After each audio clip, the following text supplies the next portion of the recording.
Yes, there was Okay, there tell me was about that. there was a belief that it was there. They reckoned that ship captains had fed the information to the cartographers, and the cartographers had placed it. But this would have been before modern navigation methods. So these guys were using fairly rudimentary equipment to plot places. So for that reason, it could appear in different locations. But it always appeared off the west, always roughly the same area, always close to the continental shelf. And so it may have been there, but at some point in time. But it's their modern navigational methods would say that there's nothing there. But so that was it. It existed like that, and it existed in the imagination of people and in the consciousness.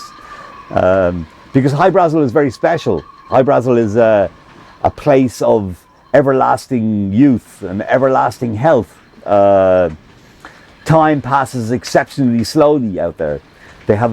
It's very rich and abundant. The legends say that there was a superhuman race lived out there.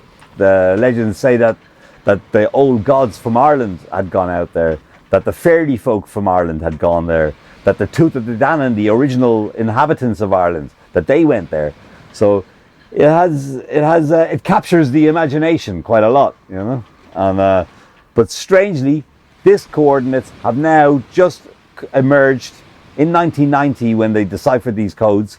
In 2010. It was 1980 when he saw the whatever it was, the craft, the unidentified craft, and it was 2010 when they got the coordinates, and nobody has gone out to have a look to see what those coordinates are. So you have the coordinates now, and so after you have the coordinates, can you tell me about your plan? Okay, so I plotted the coordinates onto a chart to see exactly where they are, and they're in a very, very interesting place. It's like, you know, Europe has a very large continental shelf that flows all the way around the coast of all of the countries of Europe.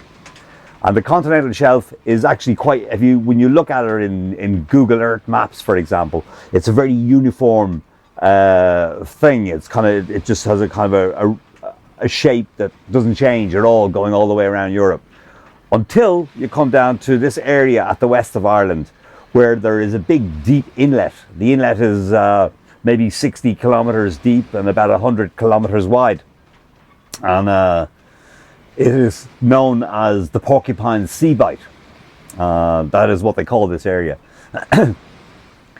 And it's a fascinating area. I've been reading about it and looking it up, and it is totally fascinating. It's a very unique. It's like perhaps it's a shelter in the ocean currents, because it has become an area of the Irish Whale and Dolphin Group have referred to it as cetacean heaven. They say they documented at least 15 species of whale out there, and they said the whales were everywhere, up and down. Dolphins, there was blue whales, there was sei whales, which are very highly endangered species.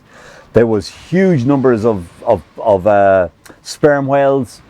That's like Moby Dick, and there were there were whales. The first blue whales seen in Irish waters were seen in this particular area. So that alone is an absolutely riveting, fascinating reason to go out and have a look.